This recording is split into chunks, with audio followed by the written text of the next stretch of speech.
Hello viewers, Assalamu alaikum. Welcome back to English with Shafiq. Today we are going to learn English from the movie.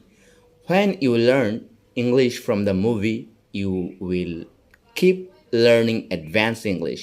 So without wasting time, let's get the ball rolling. আজ আমরা movie থেকে ইংরেজি শিখতে চলেছি। চলুন শুরু করা যাক। এটা হচ্ছে সলমান খান, এটা হচ্ছে সেকান্দার মুভি ছবির একটি দৃশ্য।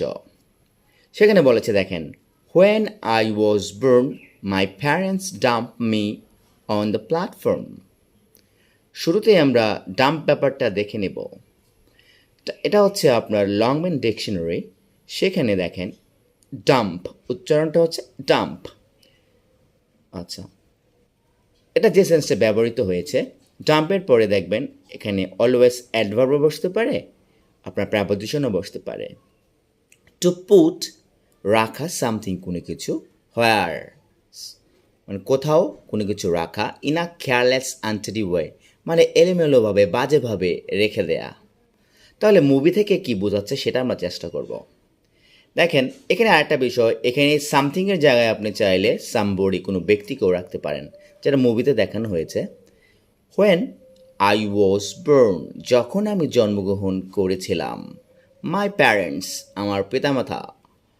Dump me on the platform, আমার বাবা মা আমাকে প্ল্যাটফর্মে রেখে চলে যায়। আমি আবারও বলছি, হোয়েন আই ওয়াজ বর্ন, যখন আমি জন্মগ্রহণ করেছিলাম, তখন এই যেটা দেখেন এখানে যেটা কমা রয়েছে, এ হোয়েন হচ্ছে আপনার সাবঅর্ডিনেটিং কনজাংশন। সাবঅর্ডিনেটিং কনজাংশন যখন বাক্যের শুরুতে বসবে, বাক্যের মাঝখানে কমা হবে, মানে দ্বিতীয় ক্লোজের সাবজেক্টের আগে। এখানে দ্বিতীয় ক্লোজ হচ্ছে মাই প্যারেন্টস, ডাম্পড হচ্ছে আপনার ভার্ব। যেহেতু ওয়াজ রয়েছে সেহেতু এর পরেরটা পাস্ট টেন্স হয়েছে।